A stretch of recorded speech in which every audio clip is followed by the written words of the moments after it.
안녕하세요. 사연에 빠지다의 DJ 민영입니다. 오늘도 사연 시작하기 전에 구독과 좋아요 버튼 눌러주시고요. 그럼 오늘의 사연 함께 시작해 볼게요. 안녕하세요. 저는 임대업을 하며 몇 군데 작은 게스트하우스를 운영하고 있는 50대 남자입니다. 일종의 가업이라서 아버지께서 하던 일을 제가 도맡아서 하고 있죠. 아래 동생들은 머리가 좋아서 공부를 곧잘 했다 보니 다 그쪽으로 나갔고 저는 공부와 연이 멀어서 어릴 때는 그저 사춘기를 핑계 삼아 사고나 치고 다녔습니다. 부모님께서는 저 때문에 속상했던 이야기를 다 하기 시작하면 천일도 부족하다고 하실 정도로 저는 망난이었죠. 그랬던 제가 군대를 다녀와서 뒤늦게 정신을 차리고 아버지 밑에서 바닥부터 하나씩 배워서 지금은 제가 다 맡아서 하고 있답니다. 지금의 아내와 만난 것은 아버지의 소개였습니다. 지인의 딸이라고 하면서 선이라도 보라고 하셨죠. 저는 이제 막 일에 재미를 느끼고 있었던 터라 내키지는 않았습니다. 솔직히 당시에는 연애라는 것에 신경 쓸 여력이 없었기 때문에 시큰둥한 마음으로 나갔어요. 그런데 딱 아내를 보는 순간 이 여자를 놓치면 평생 독신으로 살 수도 있겠다는 생각이 강하게 들더라고요. 네, 첫눈에 저는 무조건 아내와 결혼을 해야겠다 싶었습니다. 그래서 첫 만남에 대뜸 결혼식은 어느 계절이 좋으냐고 물었죠. 그때 아내가 저를 바라보던 눈빛이란 아내는 뭐 이런 미친놈이 있나 싶었다고 하더군요. 하지만 저는 그 이후로 끈질기가 아내에게 구혼을 했고 결국에는 결혼에 꼴이 날 수 있었죠. 아내에게는 남동생 둘과 여동생 하나가 있었는데 그 중에서도 막내인 여동생과는 나이 차이가 꽤 많이 났답니다. 제가 아내와 결혼할 때 막내 처제가 중학교에 입학할 정도였죠. 그러다 보니 제게 있어 처제는 큰딸 같은 느낌이 좀 있어요. 사연을 듣고 계시는 분들도 상상을 좀 해보세요. 이제 막 중학생이 된 처제가 형부라고 부르며 저를 따르는데 얼마나 귀엽겠습니까? 거기다 장인어른께서 일찍 돌아가셨기 때문에 맞사이인 제가 처제 학교 행사니 상담이니 이런 것까지 아내와 함께 다녀왔으니 저희에게는 큰딸이나 다름없었죠. 특히 고등학생이 되면서는 저희 집에서 학교를 다녔기 때문에 학교에서 늦게 마친다 싶으면 제가 학교 앞까지 부지런히 데리고 다니기도 했답니다. 요상한 친구들과 어울리지는 않을까, 누구한테 맞고 다니면 어쩌나, 정말이지 얼마나 제가 노심초사했는데요. 특히 우리 부부 사이에는 아들만 셋이라 딸 키우는 재미 같은 게 좀 있었고요. 처제는 정말이지 누구에게나 사랑받고 그 받은 사랑만큼 타인에게도 베풀 줄 아는 그런 사람이랍니다. 손도 야무지고 자기 생각도 명확하고 특히 자신이 하고 있는 일에도 자부심과 보람을 느끼는 사람이죠. 거기다 어른들에게도 잘하고 다른 사람을 나쁘게 말하지도 않아요. 똑소리 난다는 말을 사람으로 만들면 딱 우리 처제랍니다. 팔이 안으로 너무 굽는 것이 아니냐고 하실 수도 있겠지만 실제로 처제를 본 사람들은 하나같이 참 사람이 좋다는 이야기를 많이 할 정도니 제 말이 과장이라고는 할 수 없을 거예요. 모든 것이 완벽한 우리 처제에게 딱 하나의 단점이 있다면 그것이 바로 사람 볼 줄 모른다는 것이죠. 그 놈팡이 같은 동서만 봐도 알 수 있답니다. 물론 지금은 깔끔하게 정리해서 과거의 인연이 되었지만 정말이지 그 인간을 생각하면 아직도 자다가 벌떡벌떡 일어날 정도예요. 우리 처제가 동서 때문에 마음고생도 많았고 울기도 많이 울었거든요. 처제는 동서 따위 이제 다 잊고 속 시원하다고 하지만 저는 그때 헤어지면서 더 복수를 해주지 못한 것이 아쉬움이 남는답니다. 지금까지 제 사연 들으신 분들이라면 제가 너무 과하게 생각하는 것은 아닌가 싶으실 수도 있겠죠. 하지만 우리 처제와 동서의 이야기를 듣고 나신 후에는 분명 제 마음에 공감하실 거라고 확신할 수 있답니다. 처제는 연애를 잘 못했어요. 그렇게 야무진 사람이 좋아하는 남자 앞에서는 아무 말도 못하고 이리저리 끌려다니기만 했죠. 그것 때문에 아내도 엄청 속상해했는데요. 그 모습을 보고 저도 결코 마음이 편하지는 않더라고요. 그래서 결혼하고 싶은 남자가 있다고 했을 때는 저도 아내도 긴장을 좀 많이 했어요. 혹시나 또 이상한 놈이 걸려든 건 아닌가 하고 말이죠. 아내는 결혼을 너무 성급하게 결정한 것은 아니냐고, 정말 알아볼 만큼 알아본 것이냐고 몇 번이나 물어볼 정도니 말 다 했죠. 혹시 빚이 있다거나 병든 어머니 모셔야 한다거나 그런 사람은 아니지? 직장은 있어? 제대로 된 직장은 맞아? 언니, 무슨 질문이 그래. 나도 이제 예전에 내가 아니야. 그렇게 당했는데 아직도 정신 못 차리고 살까봐? 저제가 워낙 마음고생 많이 하니까 언니가 걱정돼서 그러지. 우선 집에 좀 데려와봐. 어떤 사람인지 보게. 결혼은 그 다음에 생각하고. 처제는 정말 좋은 사람이라고 입에 침이 마를 정도로 칭찬했지만 저도 아내도 그 말을 전혀 믿지 않았어요. 저보다 아내가 좀 더 심했는데요. 이전에 남자친구가 아픈 부모님을 핑계로 처제의 통장을 홀라당 가져간 이후로는 처제의 남자 보는 눈을 조금도 믿지 않았거든요. 저 역시도 크게 다르지는 않았지만 아내가 좀 더 심했다고나 할까요. 하여튼 그렇게 우리는 처제가 데려오는 남자가 어떤 사람인지 궁금해하며 대망의 그날을 맞이했어요. 동서의 첫인상은 나쁘지 않았어요. 키도 훤칠했고 인물이 좋더라고요. 정장을 입고 왔는데 핏이라고 하나요?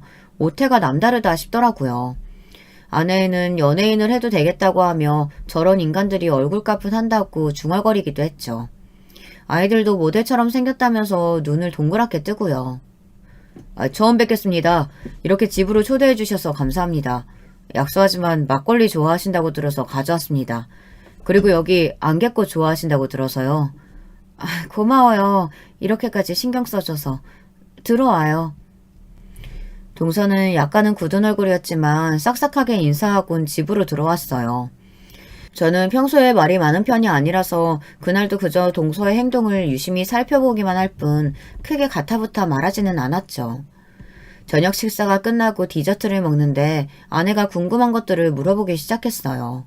부모님은 계시는지, 직장은 다니고 있는지, 구체적으로 무슨 일을 하는지 등등 누구든 물어볼 법한 내용들의 이야기를 하고 있었죠. 동서는 미리 준비라도 한 사람처럼 거침없이 대답을 하더라고요. 부모님께서는 일찍 돌아가셨지만 동생이 하나 있고 지금은 생산직에서 일하고 있다고 말이죠.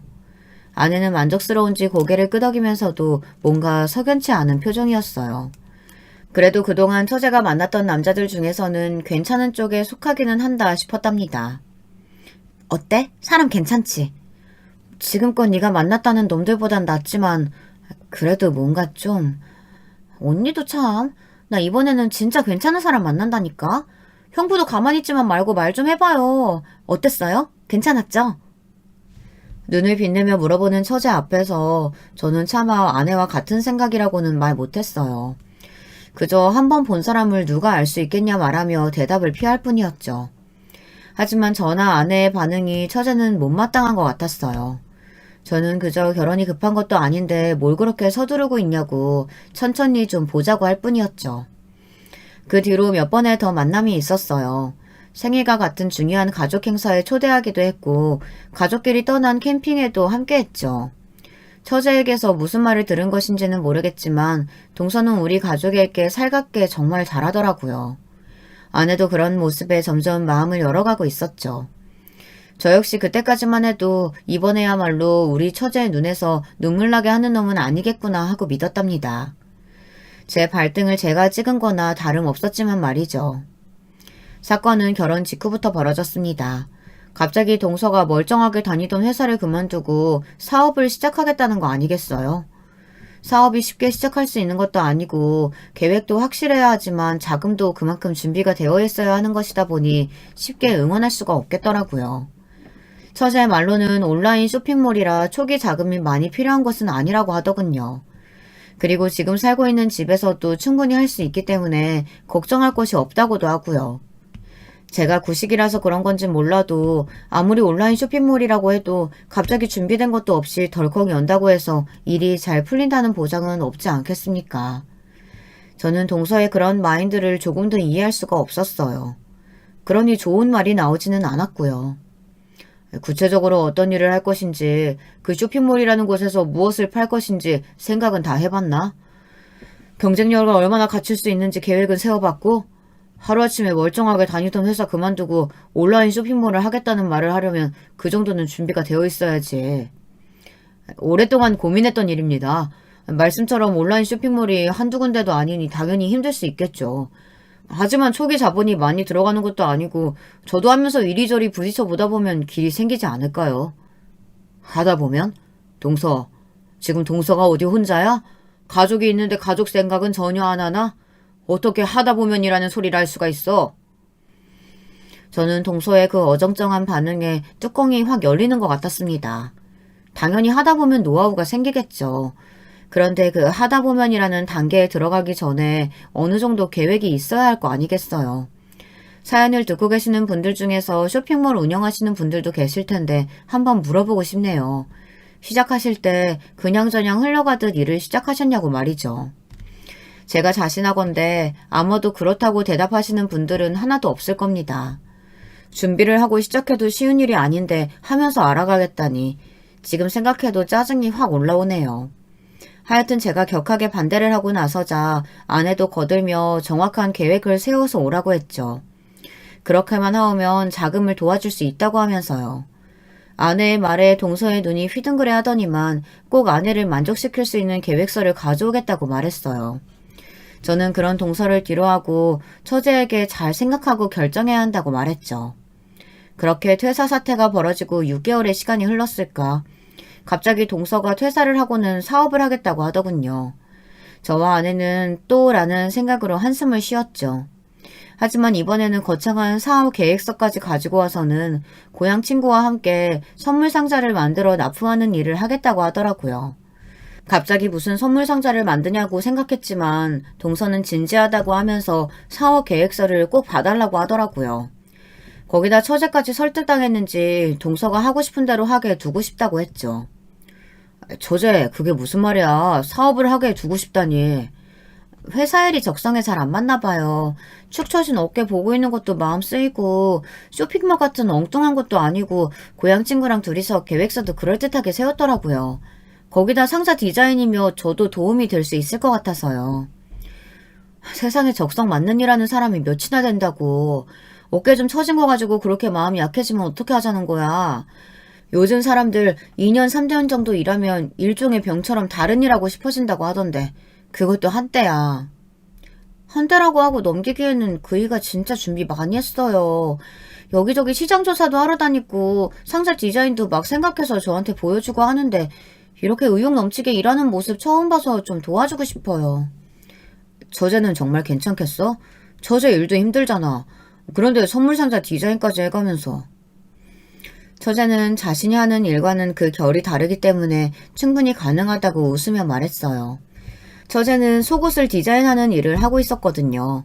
아내는 차라리 처제가 사업을 하겠다고 하면 믿음직스럽기라도 하지 이게 다 무슨 일이냐며 걱정이 태산이었죠.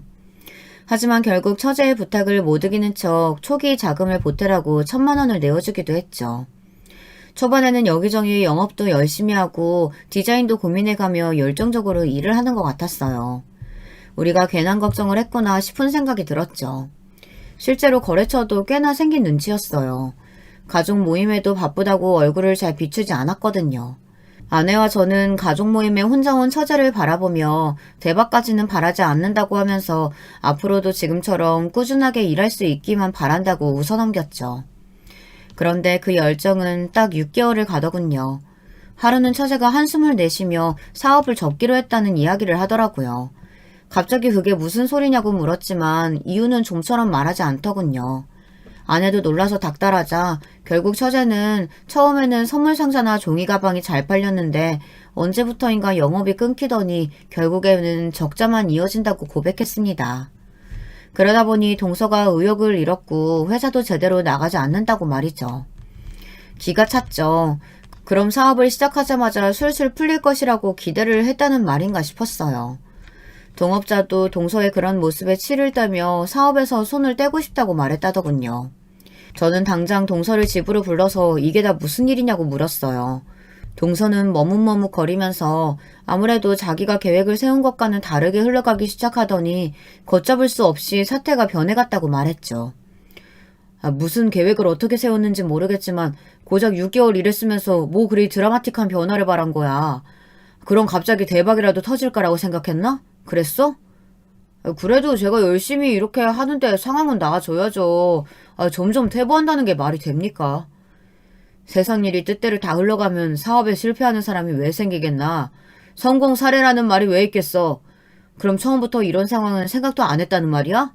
사업을 하려면 최악의 상황도 항상 생각하면서 움직여야지. 제 잔소리에도 동서는 고개만 숙이고 있을 뿐 어떻게 하겠다는 말이 없었어요. 결국 정말 사업을 접을 생각이냐고 물었죠. 그랬더니 다른 일을 해보고 싶다고 하더군요. 그러면서 공장에서 물건을 가져와서 파는 일을 하겠다고 말이죠. 저는 너무 어이가 없어서 무슨 물건을 받아올 생각이냐고 물었더니 지금부터 생각해보겠다고 답했어요. 저는 그런 동서의 말에 그만 폭발하고 말았습니다. 아직도 정신을 못 차렸어? 그런 정신머리로 무슨 사업을 한다는 말이야? 다 필요 없으니까 전부 정리하고 취직이나 해. 그저 달마다 월급 따박따박 받을 수 있는 그런 곳으로.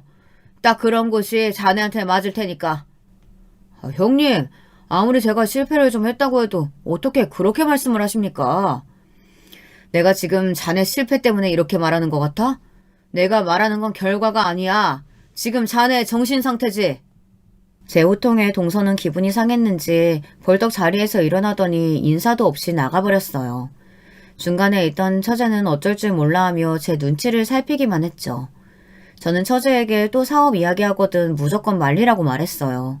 처제도 알겠다고 고개를 끄덕였지만 저는 알 수 있었죠. 절대 제가 말한 대로 흘러가지는 않을 것이라는 사실을요. 아니나 다를까 사업을 접는다던 동서는 사무실을 정리하고는 마스크를 만드는 공장을 인수하겠다고 하더군요. 마스크뿐만 아니라 물티슈나 가게에서 사용하는 물수건 등을 만들어낼 수 있는 공장이라고 했어요. 저는 무슨 돈이 있어서 그런 공장을 인수하려 하느냐고 물었어요. 아내가 한숨을 내쉬더니 처제 이름으로 대출을 알아보는 중이라고 했습니다.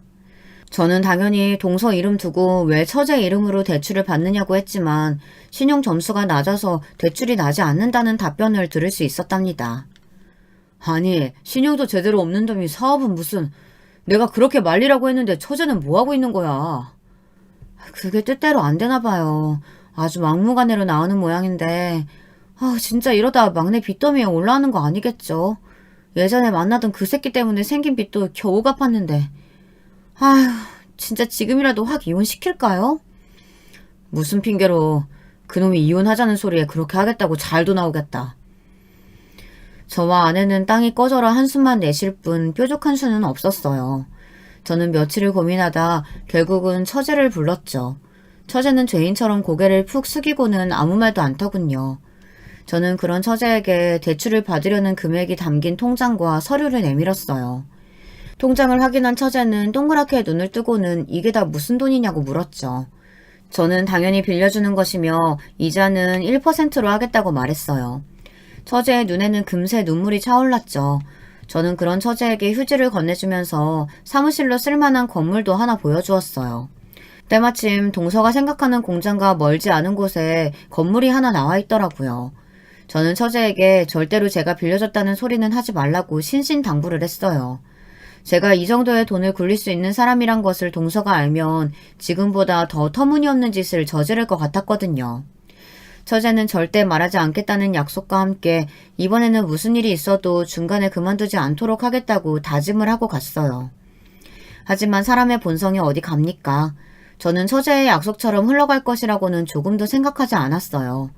그래서 이왕 도와주는 김에 자리는 잡을 수 있도록 해야겠다 싶었죠. 자리를 잡고 나면 나중에 나가 떨어지는 행동은 하지 않을 거라고 기대하기도 했고요. 우선은 제가 운영하는 게스트하우스에 배치되는 물건들은 전부 다 동서를 통하기로 했어요. 그리고 관리하는 건물에 새들어 있는 가게들에게도 필요한 물건을 동서에게 주문할 수 있도록 거래를 터주었죠. 물론 그 부탁을 하면서 월세를 낮춰주기도 했고요. 같은 업종에서 일하는 지인들에게도 비슷한 도움을 부탁했어요. 거기다 학창시절 같이 나쁜 짓 하던 녀석들에게도 말해서 거래처를 늘려주었답니다. 나름 암암리에 부지런히 움직였던 것이 도움이 된 것인지 동서의 회사는 금방 자리를 잡더라고요. 물론 동서는 자신이 잘해서라고 생각하고 있었지만요. 아내는 제가 너무 무리하는 것은 아닌가 걱정했어요. 과거의 인연까지 소환해서 도움을 줄 것이라고는 생각도 못했던 탓이겠죠. 하지만 그보다는 혹시나 그 인연이 제게 나쁜 영향이라도 주면 어떻게 하나 싶어 걱정을 하는 것이 눈에 보였답니다. 저는 절대로 예전처럼 살지는 않을 테니 걱정하지 말라고 하며 아내를 다독여 주었습니다. 그렇게 시간은 1년이 흘렀습니다. 처제는 한창 밝아진 얼굴이었죠. 동서는 잔뜩 어깨에 힘을 주고 우리 집에 오기 시작했고요. 유명한 술이라고 하며 고가의 선물을 가져오기도 했죠. 딱 거기까지만 했으면 좋았을 텐데 동서는 점점 선을 넘는 말을 하기 시작했어요. 한 번은 갑자기 여름에 가족끼리 발리로 여행을 가자고 하더라고요. 당연히 무슨 발리냐고 물었죠. 그랬더니 동서는 매년 다 낡은 강원도 펜션을 빌려 보내는 것도 지루하지 않느냐며 발리에 가서 제대로 휴가를 즐겨보자고 했어요. 동서가 말했던 곳은 가족들 별장이었는데 동서는 그곳을 빌린다고 알고 있었던 모양이더라고요. 아내가 나서서 한 소리 하려는 것을 제가 막아서며 발리로 가자고 말했죠. 동서는 자신이 다 준비하겠다고 큰 소리 치더라고요. 저는 고개만 끄덕였죠. 여행은 어땠느냐고요? 시작부터 끝까지 제게는 인내의 시간이었습니다. 저를 살살 긁는 동서를 참아주는 것이 무척이나 힘들었거든요. 동서는 비행기를 타는 순간부터 시작해서 머릿속 필터를 상실한 사람처럼 굴었어요. 형님, 비행기는 타보셨습니까? 제가 특별히 비즈니스석으로 준비했는데 아마 이런 비행기는 형님 평생의 처음이자 마지막이 될 정도일 겁니다. 저 정도 되니까 이렇게 가족들 다 비즈니스를 준비했지 형님이었으면 어림도 없죠. 여보, 제발 그만 좀 해. 진짜 왜 이래? 왜? 내가 없는 말 했어? 그리고 이번에 잡은 숙소도 또 예술인데요. 형님도 잘 받으셨다가 그 게스트하우스 인테리어 좀 고쳐보세요. 젊은 애들이 모일 수 있는 그런 주제가 있어야죠. 그렇게 했다가는 금방 망하십니다. 제가 손 좀 봐드려요? 말은 고맙지만 내가 충분히 알아서 잘하고 있으니까 자네는 자네 걱정만 하게. 동서는 이렇게 승승장구하고 있는데 걱정할 일이 뭐가 있겠느냐고 말하며 자기 도움이 필요하면 주저없이 말하라고 하더군요. 저는 알겠다고 짧게 대답하고는 여행 내내 되도록 동서와는 길게 말을 섞지 않겠다는 다짐을 했죠. 하지만 동서는 잠시도 쉬지를 않더군요. 가족여행인지 저한테 자랑하기 위한 여행인지 혼란이 올 정도였어요. 이름이 있는 와인을 권하며 싸구려 막걸리는 그만 마시고 이런 고급스러움을 좀 배워보라고 말하질 않나. 저녁 식사를 먹으면서도 엄청 유명한 셰프가 요리하는 곳이며 양이 좀 적게 나오더라도 이해하라고 하더군요. 무식하게 먹어대지 말라는 말도 함께 말이죠. 아내는 몇 번이나 제 눈치를 보면서 불안해했고 아이들은 자기들끼리 이모부가 좀 이상하다고 중얼거렸어요. 저는 그래도 좋은 곳에 왔는데 싸우고 싶지 않아 꾹꾹 눌러 참았죠. 하지만 동서는 그런 제 모습을 다르게 오해하는 것 같았어요. 제가 자기 앞에서 길을 못 편다고 말이죠. 한국으로 돌아오자 동서의 선을 넘는 행동은 더 심각해지면 심각해졌지 나아지지는 않았어요. 하루는 처제 생일을 맞이해서 다 함께 저녁을 먹기로 했죠. 동서가 근사한 레스토랑을 예약했다고 나섰지만 아내가 생일에는 미역국을 먹어야 한다며 단호하게 집에서 먹자고 하더군요. 동서는 입이 한 발을 빼고는 마지못해 참석했답니다. 초반 식사 시간은 그래도 괜찮았어요. 아이들도 이모에게 선물하겠다고 자기들끼리 돈을 모아서 스마트워치를 준비했더라고요. 고가의 물건인데 용케 자기들끼리 돈을 모았구나 싶었죠. 저 역시 아내와 함께 처제가 좋아하는 브랜드의 가방과 스카프를 선물로 주었어요. 동서는 슬쩍 보더니만 고작 이런 것을 선물로 주느냐고 하더라고요. 그 한마디가 화기애애하던 식탁의 분위기를 단박에 바꿔버렸죠. 동서는 자기는 더한 것도 준비했다고 하며 100만원 수표를 떡하니 5장 내밀더라고요. 솔직히 놀라기는 했습니다. 그 자리에 돈을 꺼낼 것이라고는 생각도 못하기도 했지만 금액도 상상 이상이었거든요. 처제도 놀란 얼굴이었어요. 다들 애써 분위기를 수습하려는데 동서가 저를 보며 말하더군요. 형님 아실지 모르겠지만 이번에 저희 회사가 지난달 수익의 1.2배를 달성했거든요. 요즘은 해도 고마운데 이렇게 지속적으로 성장하고 있다 보니 주변 업계에서도 눈여겨보는 곳이 많아요. 실제로 장기 계약하자는 것도 있고요. 정말 다행이네. 그래. 정말 다행이네. 그래. 자네가 열심히 노력한 보답이겠지. 지금처럼만 하게나. 그럼 분명 더 좋은 날이 올 거야. 제가 다 알아서 합니다. 형님 훈수 없어도 지금까지 잘했지 않습니까? 형님은 자기 일이나 신경 쓰시고요. 막말로 형님이 사업에 대해서 뭘 하십니까? 고작 게스트하우스나 운영하시면서 그것도 조그만. 동서의 말에 처제는 깜짝 놀란 얼굴로 무슨 막말을 하더냐고 취했느냐고 타박했지만 동서는 술은 입에 댄 적도 없다고 하며 한쪽 입꼬리를 올린 상태로 저를 바라보았어요. 동서의 앞에는 소주병이 두어 개 굴러다니고 있었고요. 저는 과거 저한테 잔소리 들었던 것이 꽤나 마음에 남아있구나 싶어 동서를 달래듯이 말했어요. 그때 속상한 마음에 잔소리가 많았다면 미안하다고 했죠. 그냥 그렇게 이야기하고 넘어갈 생각이었어요. 그럼요. 하나라도 더 배운 제가 용서해야죠. 저도 다 들었습니다. 형님 예전에 주먹개나 쓰셨다면서요? 고등학교는 졸업하셨는지 몰라. 주먹이나 휘두르던 사람이 집안 잘 만나서 이렇게 게스트하우스나 하고, 그죠? 선은 넘지 말게. 해도 되는 말이 있고 해서는 안 되는 말이 있지. 형님은 어디 그런 거 생각하고 저한테 말씀하셨습니까? 정신 상태가 문제니 어쩌니 그런 말 할 때 생각이라는 거 하기는 하셨습니까? 하셨어요? 진짜 내가 지금 생각해도 쪽팔리네. 고작 나보다 나이 많다고 대꾸도 못하고 그 주먹에 맞을까봐 굽신거린 거 생각하면 진짜. 여보 미쳤어? 술을 얼마나 마신 거야? 그만 좀 해. 나중에 얼마나 후회하려고. 후회? 내가? 번듯하게 성공한 내가 후회할 일이 뭐가 있어. 당신이야말로 나한테 잘해. 나중에 쫓겨나지 말고. 당신이 나 하는 일에 도움이 눈꼽만큼이라도 돼야지 말이지. 나 돕겠다는 사람이 옆에 널리고 널렸는데 내가 왜 당신이랑 살겠어? 저에 대해서 막말하는 것은 그래 서운한 것이 많다 보니 술김에 터뜨렸나 보다 싶었지만 처제를 향해서 몹쓸 말을 하는 모습에 저는 벌떡 몸을 일으켰어요. 깜짝 놀란 아이들이 제 팔을 한쪽씩 붙들고는 이모부가 취해서 하는 말에 뭐하러 반응하느냐며 저더러 참으라고 했죠. 처제는 동서를 부축해서는 당장 일어나자고 말했고요. 아내는 그런 처제를 도와주면서 저더러 술 지정하는 소리에 뭐하러 반응하느냐고 핀잔을 주었어요. 하지만 그렇게 말하는 아내의 표정도 딱딱하게 굳어 있었죠. 다음날 동서는 자신이 실수했다며 바로 연락이 왔어요.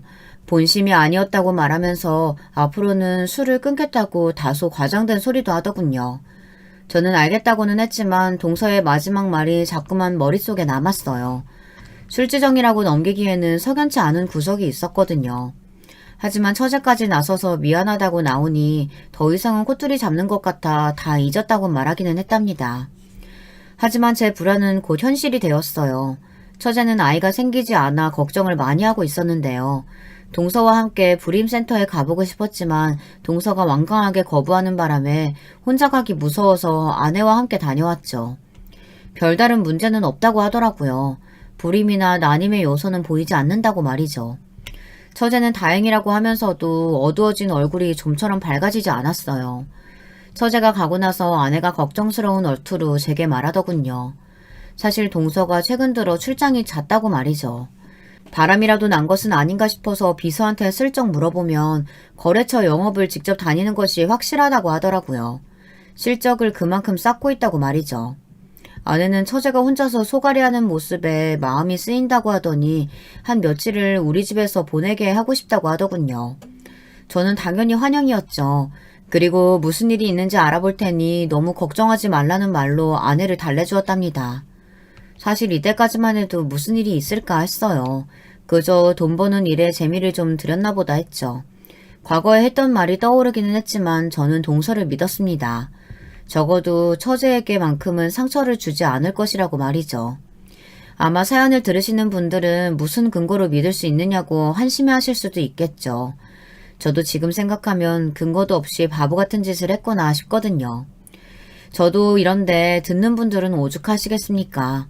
제가 진실을 알게 된 것은 처제가 독감을 핑계로 우리 집에서 지내고 있을 때였어요. 나름 그 지역에서는 고급으로 분류되는 술집을 운영하는 친구가 사진 하나를 보내주었죠. 동서 아니냐며 말이죠. 흐릿한 사진이긴 했지만 저는 동서를 단박에 알아볼 수 있었어요. 하지만 제 시선은 동서의 곁에 앉은 숱한 여자들과 또래로 보이는 남자들의 모습을 훑고 있었어요. 저는 친구에게 당장 좀 만나자고 하곤 어떻게 된 사진이냐고 물었어요. 그 꼬맹이 남편 맞지? 왜 너 결혼할 때 재수씨 옆에 있던. 형수님이겠지. 하여튼 그래. 우리 막내 처제 남편이야. 이 녀석이랑 같이 있는 사람은 누군데? 너희 가게 사람들이야? 아니 같이 들어온 인간들인데 아이씨 너 이렇게 얽히는 꼴 보기 싫어서 말 안 하려고 했는데 좀 수상쩍어서. 그 같이 있는 새끼 우리 동네에서 유명해 약쟁이로. 여기저기 약 공급하는 놈인데 꼬리가 좀처럼 잘 밟히질 않거든.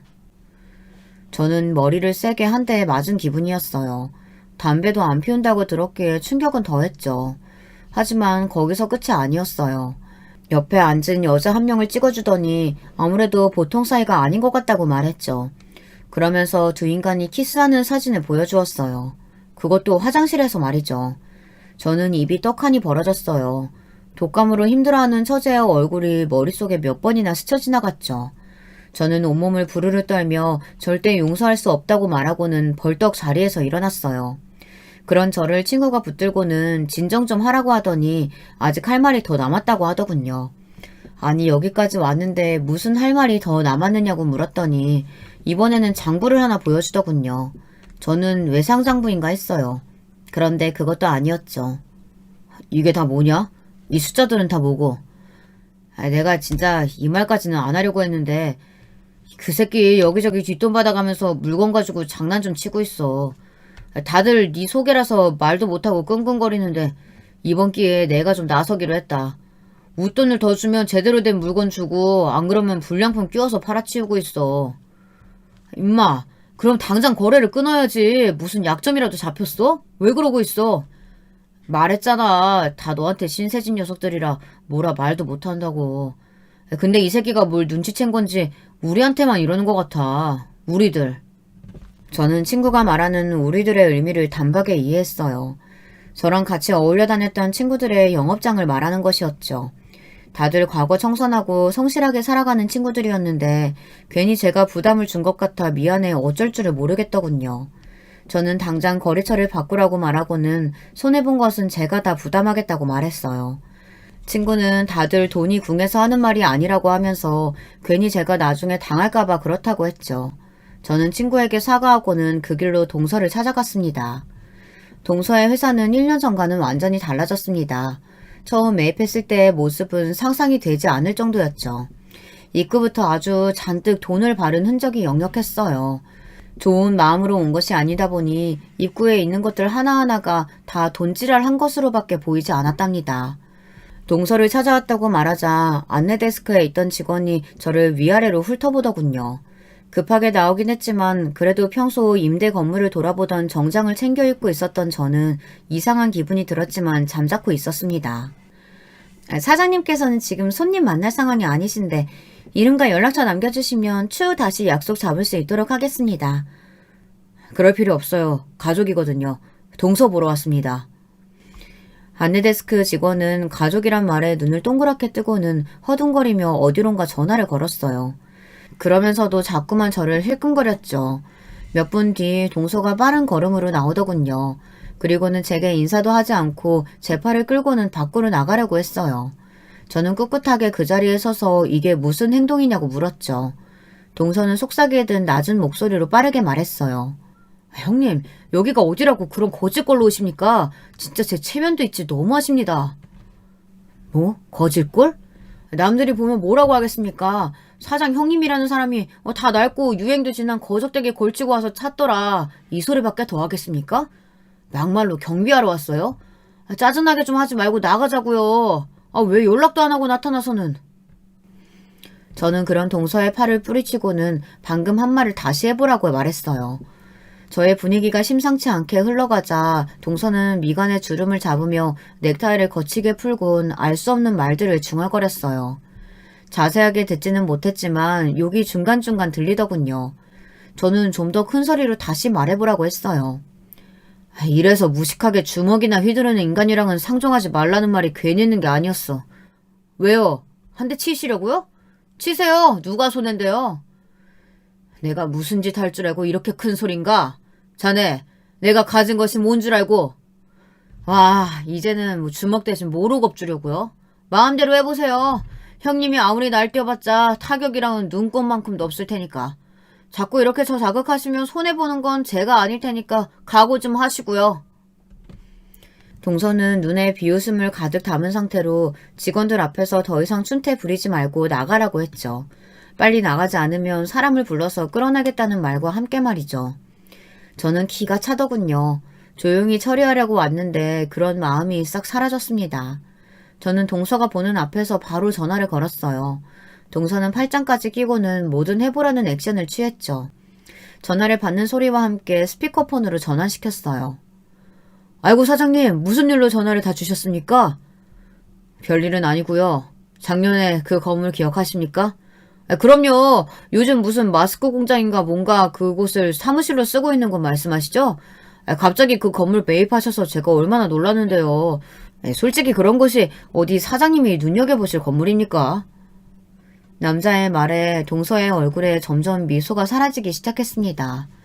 실시간으로 사람 표정이 바뀌는 모습을 코앞에서 보고 있으니 꽤 재밌더라고요.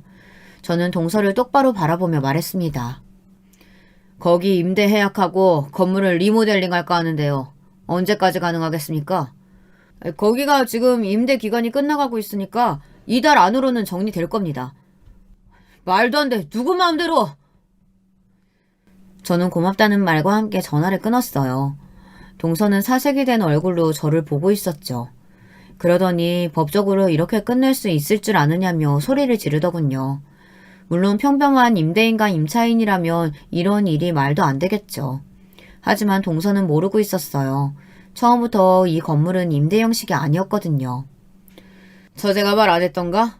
지인의 도움 받는다고 월세 없이 들어가기로 했다고. 대신 건물주가 원할 때는 바로 나간다는 계약 조건 있다고 말이야. 그건 그럼 그 지인이라는 사람이 내가 자네한테 모진 소리도 많이 했고 그래서 기는 죽이지 말자 싶어서 불어 말 안 했지. 그런데 아주 난리도 아니었지. 내가 그동안 그 꼴 보면서 왜 말 안 했는지 알아? 다 처제 얼굴 봐서 참아준 것뿐이라고. 근데 감히 니놈의 처제를 두고 바람을 피워? 저는 주변 사람들 다 들으라는 식으로 소리를 높였어요. 어느새 직원들이 우리를 둘러싸고 있었죠. 동서는 당황하며 당장 자리로 돌아가라고 했지만 소용이 없었죠. 눈앞에서 사무실이 사라지는 것을 생생히 봤는데 어느 누가 동서의 말을 듣겠습니까? 동서는 절대로 이렇게 끝나지 않을 것이라고 소리를 지르더군요. 저는 어디 끝까지 해보라고 하곤 집으로 돌아왔습니다. 물론 마음 같아서는 그 자리에서 다 터뜨리고 끝내고 싶었지만 처제 마음고생한 시간에 비해 그렇게 끝내기에는 너무 아쉽다는 생각이 들더라고요. 집에 도착한 저는 이혼 전문 변호사뿐만 아니라 동서가 만나고 있는 사람들에 관한 조사를 시작했습니다. 돈을 좀 들이니 그런 정보들이 삽시간에 손에 들어오더군요. 정말이지 동서는 쓰레기 중에서도 극 폐기물이나 다름없었어요. 바람이라고 생각했던 여자는 바람 그 이상이었죠. 그 여자와의 사이에 자식도 있더라고요. 저는 절대로 곱게 추락하게 두지 않겠다는 결심을 하곤 모든 사실을 처제에게 말했어요. 처음에는 믿지 못하던 처제도 증거 앞에서는 더 이상 우기지 못했죠. 처제는 소리도 내지 못하고 그렇게 한참을 바닥에 엎드려서 울었어요. 아내와 저도 함께 울었습니다. 하지만 운다고 해서 해결되는 것은 없잖아요. 저는 처제에게 이혼은 물론 위자료도 받아내야 한다고 말했어요. 처제는 아무런 답이 없었죠. 저는 힘든 일은 다 제게 맡기고 처제는 그저 이 집에서 기다리기만 하면 된다고 말했어요. 절대로 동서와는 연락도 주고받지 말라고 했죠. 아내는 자기가 책임지고 지킬 테니 무조건 깔끔하게 정리해달라고 했고요. 그 뒤로 제가 한 일이라고는 하나였죠. 무조건 그놈을 망하게 하는 것. 저는 처음에 거래를 부탁했던 지인들을 찾아가 다른 문제는 없는지 확인했어요. 아니나 다를까 다들 엉망인 제품을 받고 한숨만 쉬고 있더군요. 계약이 만료되는 것은 순식간의 일이었죠. 특히 같은 숙박업을 운영하는 사람들은 꽤나 큰 고객들이라 떨어져 나가는데 사업이 휘청거릴 정도의 타격을 받을 수밖에 없었죠. 그러니 어디 버틸 재간이 있겠습니까? 물론 중도의 계약을 파기하는 것이라 위약금이 있었습니다. 하지만 그것도 걱정할 것이 없는 것이 그동안 멀쩡한 제품을 넣은 것이 아니지 않습니까? 저는 피해를 본 거래처를 돌면서 위약금을 내는 대신 고소장을 보낼 수 있도록 법적인 도움까지도 아끼지 않았습니다. 그 사이 동서는 이 모든 일을 막아보려고 했지만 당연히 할 수 없었죠. 모든 일을 다 처리하고 일주일이 지났나 동서가 저를 찾아왔어요. 저더러 거짓골을 하고 찾아왔다고 화를 내더니만 본인이 진짜 거짓골을 한 상태였죠. 저는 무슨 일로 찾아왔냐고 물었습니다. 아무것도 모르는 것처럼 말이죠. 동서는 다짜고짜 제 앞에 머리를 조아리며 살려달라고 말했어요. 살려달라니? 남들이 보면 내가 자네한테 몹쓸 짓이라도 한 줄 알겠소. 나는 그저 도와줬던 것을 정리했을 뿐인데 말이야. 그렇게 잘난 사람이라면 이제는 내 도움 없이도 스스로 꾸려가야지. 안 그래? 형님, 제가 진짜 미쳤었나 봅니다. 앞으로 진짜 잘하겠습니다. 한 번만 살려주시면 제가 와이프한테도 잘하고 형님께도. 아니, 그럴 필요 없어. 자네는 잘할 필요 없네. 앞으로 남이 될 사이인데 뭘 잘한다고 그러나? 저는 동서에게 준비된 이혼 서류를 내밀며 사인을 하라고 말했어요. 동서는 절대 이혼은 못한다며 버티더군요. 우리 처제를 사랑한다는 말도 안 되는 소리를 하면서 말이죠. 저는 너무 어이가 없어서 아이와 아이 엄마는 어쩌고 그런 말을 하느냐고 했죠. 그랬더니 동서는 자기 아이가 아니라고 딱 잡아떼고는 그 여자도 스토커일 뿐 절대 불륜관계가 아니라고 답했습니다. 진짜 같은 남자로서 책임감이라고는 조금도 찾아볼 수 없는 동서의 모습에 혐오감까지 밀려왔습니다. 아니 적어도 자기 자식이 있는데 어떻게 저런 말을 할 수 있나 싶더라고요. 인간 되기는 틀렸다고 생각했지만 지금 보니 금수보다도 못한 놈이구나 싶었답니다. 그런 건 내 알 바 아니고 그냥 얌전히 사인하지 그래. 더 큰일 터지기 전에 말이지. 자네 그 더러운 입에 자꾸 우리 처제 이름 모르면 내가 여기서 멈추지 못할 것 같거든. 형님 진짜 믿어주세요. 저 열심히. 사인할 생각 없으면 꺼져. 형님 3번의 기회는 주셔야죠. 제가 바람을 피운 건 맞지만 그렇다고 와이프한테 못한 것도 아니지 않습니까? 기념일 잊지도 않았고 선물도 항상 챙겼다고요. 저만큼 와이프한테 잘하는 남자도 없습니다. 그러니까 그 점을 생각해서라도. 저는 더 이상 듣고 있다가는 귀가 썩지 않을까 싶은 생각이 들어 사람을 불러서는 당장에 끌어내라고 말했어요. 동서는 마지막까지 발버둥을 치더군요. 그렇게 쫓겨난 동서는 우리 집까지 찾아가서 문 앞에서 처제를 목 놓아 부르며 용서해달라고 했어요. 아마 처제라면 마음을 돌릴 수 있을 거라고 여긴 것 같았죠. 하지만 처제는 동서의 목소리만 들어도 부르르 떨면서 힘들어했어요. 그리고 그런 모습을 보고 있던 저는 아껴두었던 마지막 카드를 빼들었습니다. 검찰에 동서를 신고했죠. 회사 돈을 마음대로 쓴 것은 물론 불량품을 납품한 것까지 빼곡하게 적은 신고장을 넘겨주었어요. 혹시나 이 정도로는 그냥 벌금으로 끝날까 싶어서 친구에게 받은 정보까지도 넘겼죠. 약쟁이와의 연관성까지도 슬쩍 흘렸더니 반응이 바로 오더군요. 동서의 구속영장 발부 소식은 금방 알려졌습니다. 당연히 회사는 공중분해될 위기에 빠졌고요. 다들 제가 공장까지 밀어버릴 것이라고 생각하는 것 같았어요. 그리 큰 회사는 아니었지만 저는 전혀 그럴 마음이 없었답니다. 거기서 일하는 사람이 무슨 죄가 있겠어요. 그저 자신이 할 수 있는 일을 묵묵하게 했던 사람들인데 고작 동서 하나 때문에 길거리로 내보낼 필요가 있겠습니까? 대신 저는 공장의 기계를 바꿀 뿐만 아니라 몇 가지 더 들여놓은 것으로 새로운 공장을 열 수 있도록 했죠. 직원들도 대부분 그대로 일하게 했고요. 그리고 그 공장과 사무실을 고스란히 처제에게 주었습니다. 동서와의 일이 상처가 되었던 처제는 좀처럼 기운을 차리지 못했어요. 의욕이 없다고나 할까요? 다니던 회사도 결국은 그만두고 집에만 있으려고 하는 처제를 끌고 회사를 찾아갔습니다. 처음 공장으로 왔을 때는 처제도 아내도 안색이 어두웠어요. 잊고 싶은 기억의 장소로 제가 데려왔으니 말이죠. 그런 두 사람의 표정은 금방 놀람으로 바뀌었어요. 평소에 큰 소리 내지 않던 아내도 깜짝 놀라더군요. 마스크를 만들어내던 작은 공장은 다른 기계들까지 들여서 소규모 의료 공장이 되었거든요. 앞으로 처제가 디자인하는 옷들이 만들어질 그런 공장 말이죠. 형부, 이게 다 뭐예요? 저 같은 사람이 뭐가 예쁘다고. 형부랑 언니 힘들게만 했는데. 처제는 눈물까지 뚝뚝 흘리며 자신이 밉지 않느냐고 했어요. 바보같이 남자한테 속아서 겪지 않아도 될 일까지 겪게 만들었는데 자기라면 미울 것 같다고 했죠. 저는 그런 처제의 어깨를 토닥이며 처제의 잘못도 아닌데 왜 처제를 미워해야 하느냐며 대답했습니다. 제 눈에는 아직도 막 중학교에 입학한 모습 그대로이며 평생 그럴 것이라고도 말이죠. 제 말에 아내도 처제도 펑펑 눈물을 흘렸습니다. 이렇게 모든 일이 정리되는 것 같았습니다. 하지만 딱 하나 해결되지 않은 문제가 있었어요. 동서가 자취를 감춘 것인지 잡혔다는 소식이 들리지 않았죠. 아직 이혼 서류를 마무리하지 않은 상황에서 연락이 끊겼으니 이걸 어떻게 해야 하나 걱정이 되었거든요. 그런데 그것도 오래가지는 못했어요. 동서와 불륜관계를 맺고 자식까지 낳아 키우던 여자가 자기 손으로 동서를 신고했거든요. 뻔한 일 아니겠습니까?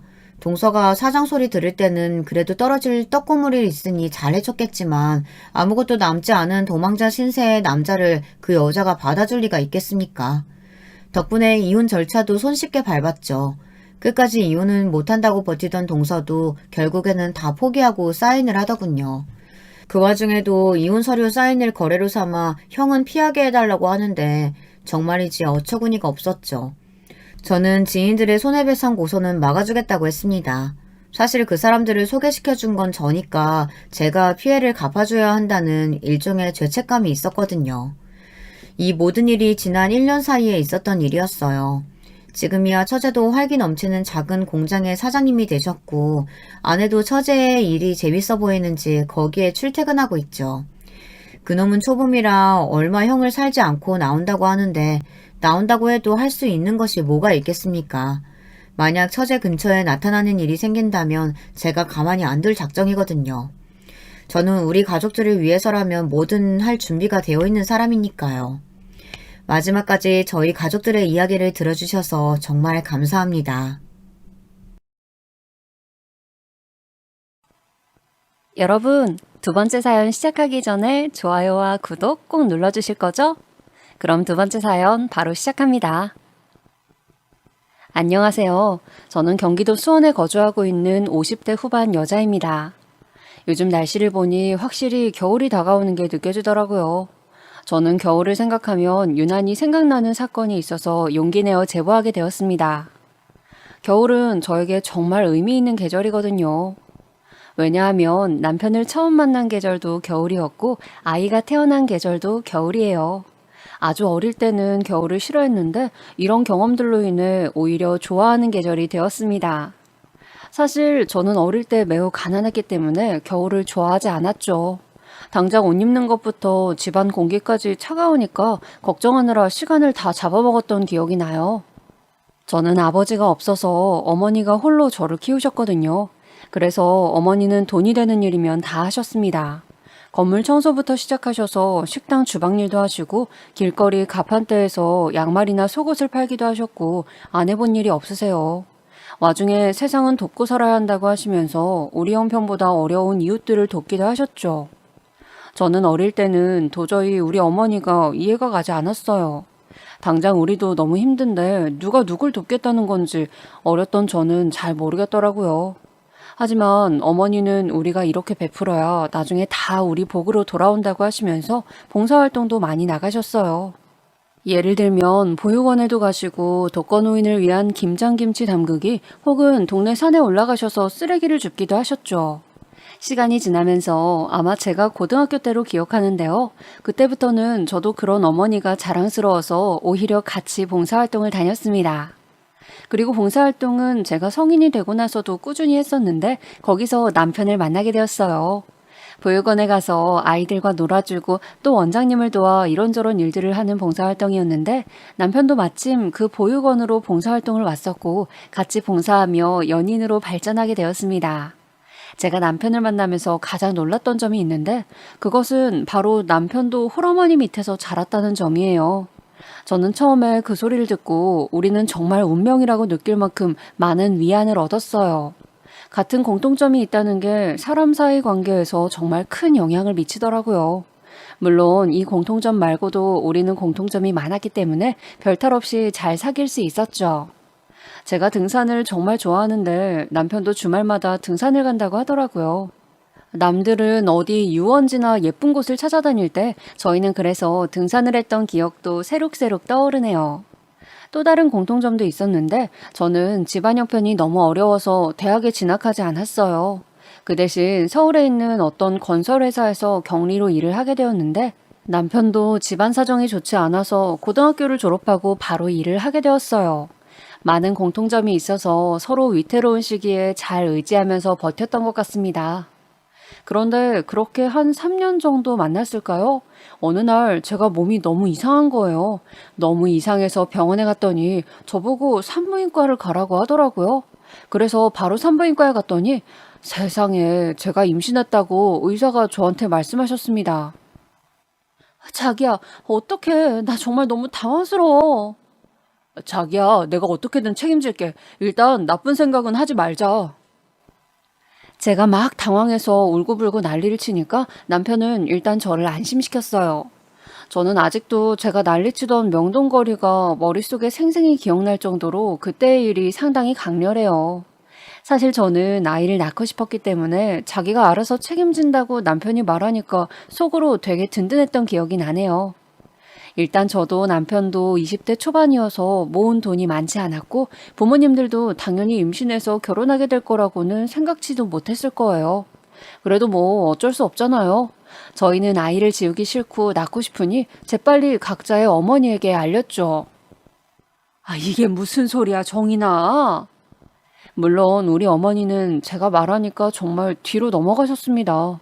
제가 남자친구가 있다는 사실은 물론 어머니도 알고 계셨지만 이렇게 빨리 결혼하게 될 거라고는 전혀 예상하지도 못하셨기 때문에 처음엔 반대를 정말 심하게 하셨어요.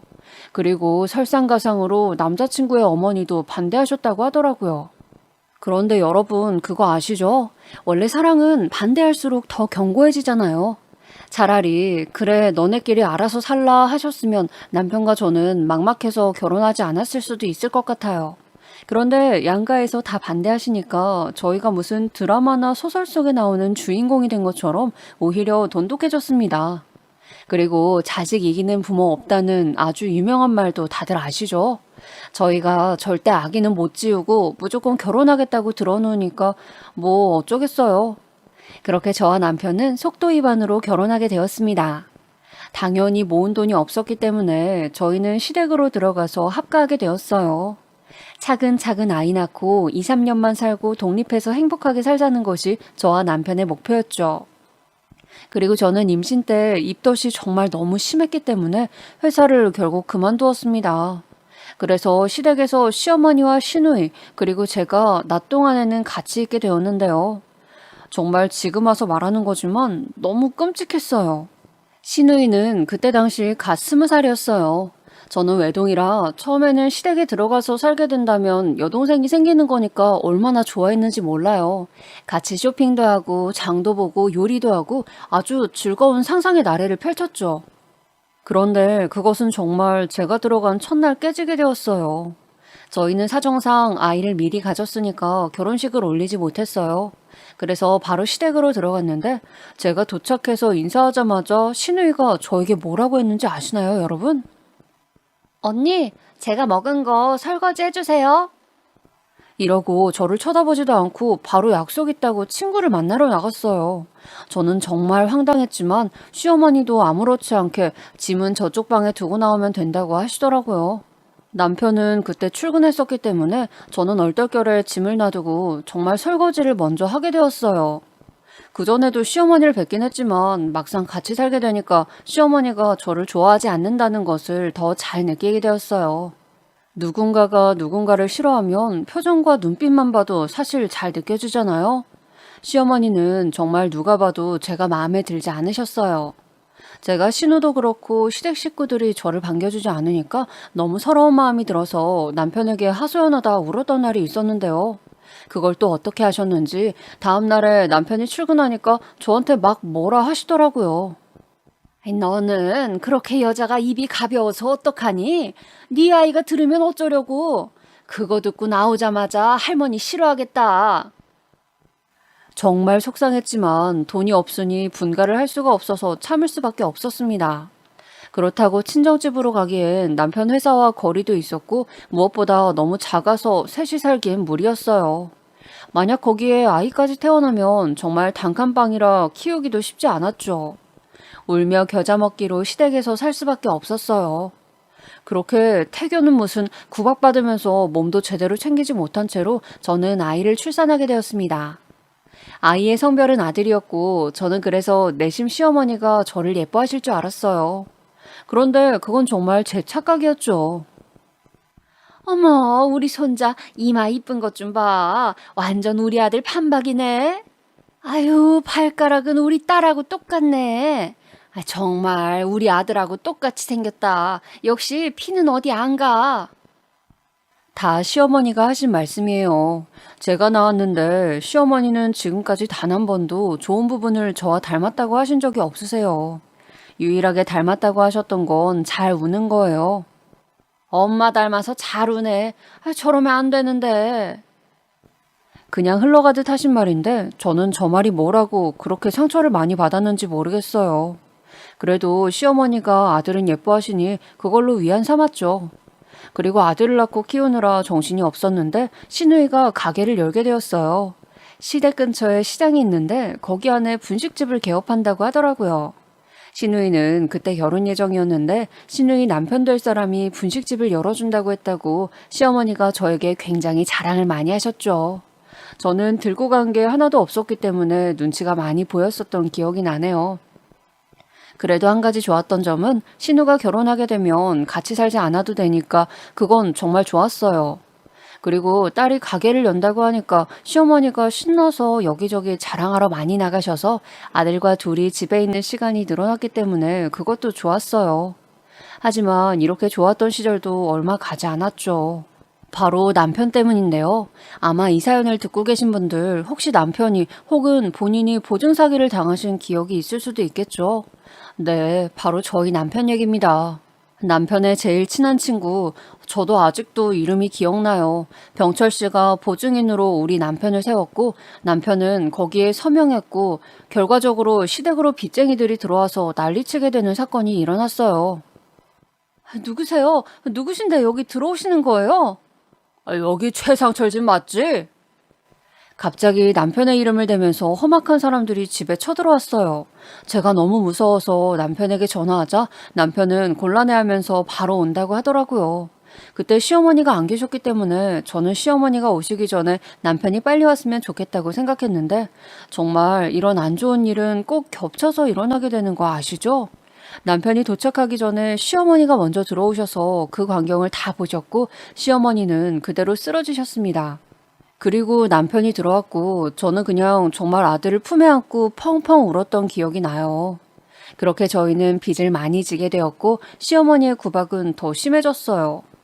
이미 다들 너무 잘 아시고 계시겠지만 여러분 정말 보증은 서는 게 아니랍니다.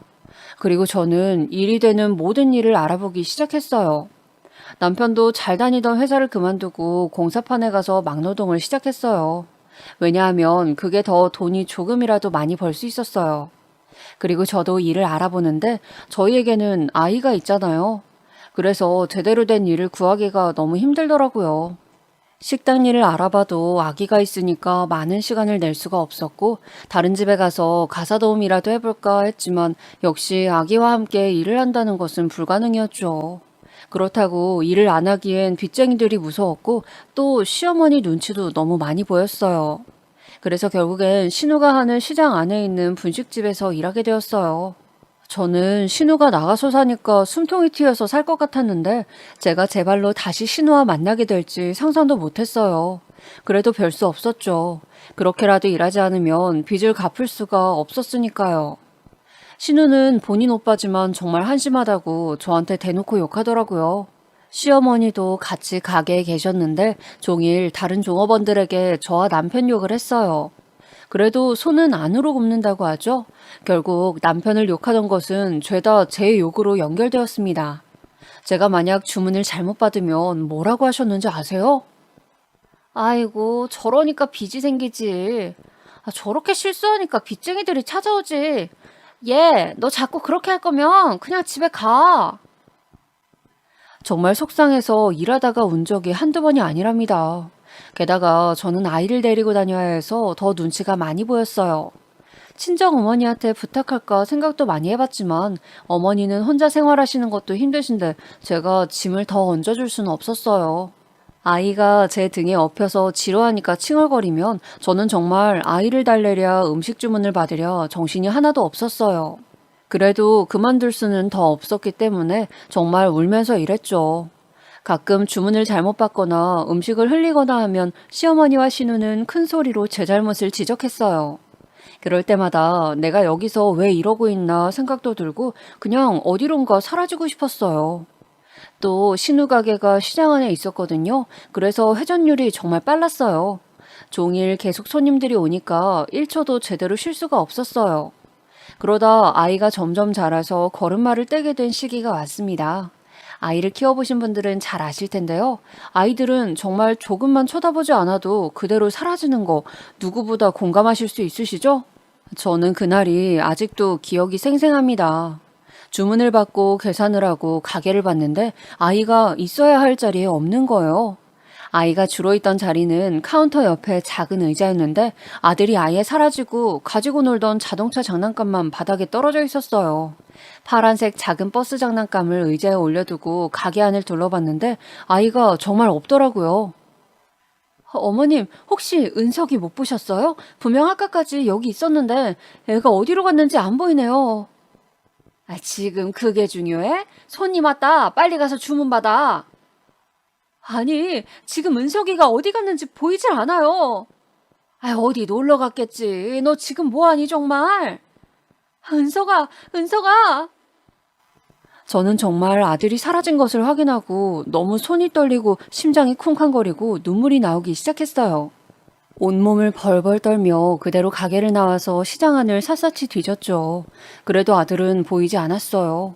남편에게 전화해서 아이가 사라졌다고 알리고 눈물바람으로 시장을 몇백 번을 돌았는지 몰라요. 남편도 이러다가 중간에 달려와서 시장을 같이 뒤졌는데 저는 너무 울어서 탈진할 정도였어요. 남편이 일단 가게로 들어가서 생각을 해보자 해서 같이 갔는데 세상에 가게 안에 아들이 있는 거예요. 은서가 도대체 어디 갔었어? 엄마 걱정했잖아. 제가 아들을 끌어안고 난리를 치니까 시어머니가 옆에서 코웃음을 치시면서 말씀하셨어요. 자기 새끼도 제대로 못 보고 말이야.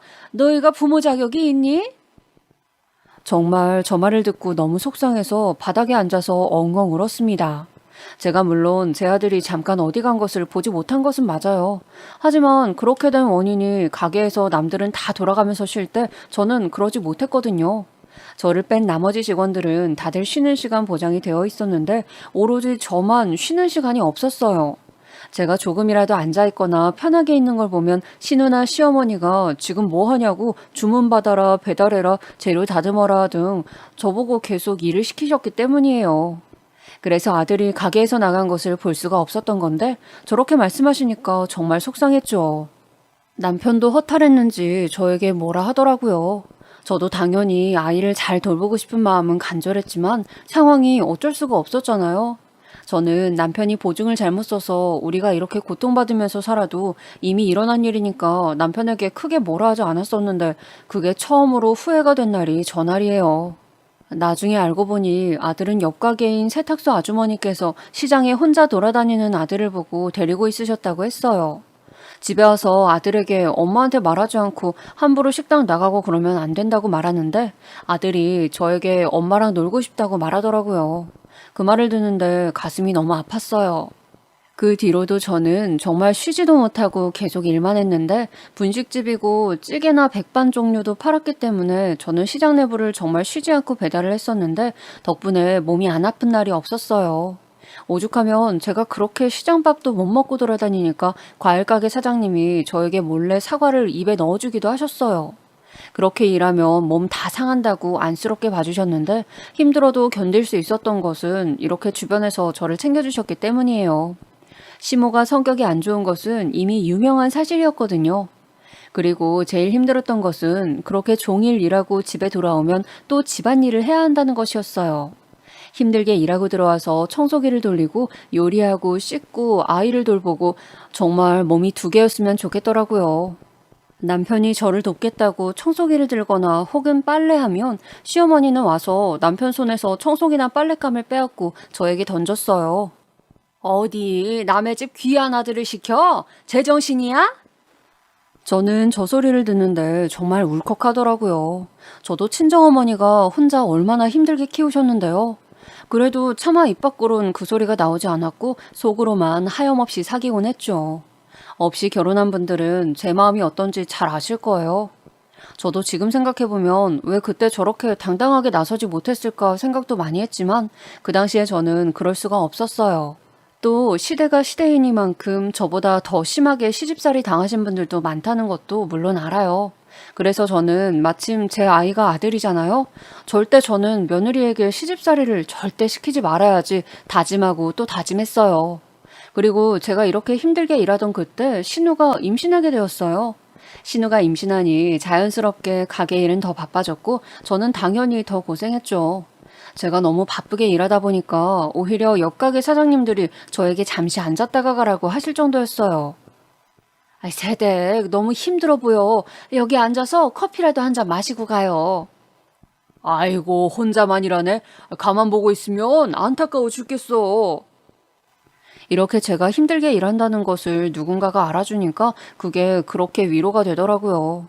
저도 사는 게 힘드니까 누구한테 진지하게 터놓고 싶을 때도 많았어요. 하지만 친정어머니에게 말하기엔 어머니도 이미 혼자 힘들게 살고 계시니까 도저히 입이 떨어지지 않더라고요.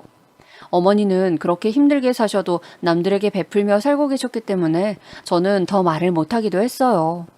그래도 힘들지만 저도 일부러 손님들에게 웃으면서 대했고 주변 사장님들에게 계속 감사하다고 표현했어요. 아들도 점점 커가는데 남들은 아이 발달에 맞춰서 엄마들끼리 친해져서 놀러 다니거나 정보 공유를 한다던데 저는 그럴 수도 없었어요. 딱 일주일만이라도 아무도 나를 찾지 않는 곳에 가서 지내고 싶을 정도로 힘들었던 것 같아요. 그러다 또 다른 사건이 터지게 되었어요. 신우가 임신했다고 했잖아요. 신우의 친정은 시댁이니까 아이를 낳고 산후조리를 시댁에서 한다고 하는 거예요. 예상은 했지만 정말 신우가 아이를 데리고 집으로 오니까 기분이 좋지 않더라고요. 물론 우리 집도 아니지만 안 그래도 가게도 나가고 집안일도 제가 혼자 다 하는데 신우랑 신생아까지 집에 있으니까 신경 쓰이는 게 많아서 그랬죠. 신우가 출산하고 아이를 데리고 집으로 와서 시어머니가 산후조리를 하시는데 힘든 일은 다 저를 시키더라고요. 아기 빨래를 따로 해라, 손수건 삶아라, 미역국 끓여라, 다리 주물러라 등등 아주 그냥 제가 이 집 하인인 줄 알았어요. 심지어 시장에 가서 갈비를 사오더니 저보고 갈비찜을 만들라고 하더라고요. 그래서 열심히 갈비찜을 만들었더니 저만 빼고 둘이 먹더라고요. 제가 저도 먹으려니까 지금 뭐 하는 거냐고 빨리 가게 가서 문 열라고 하던 시어머니의 얼굴이 아직도 생각날 정도예요. 다른 것도 아니고 먹는 것으로 저러면 더 사람이 서러워지거든요. 그리고 이런 적이 한두 번도 아니에요. 심지어 제가 가게에서 배고파서 먹으려고 하면 귀신같이 알아채고 빨리 배달 다녀오라고 저를 등 떠밀기도 했어요.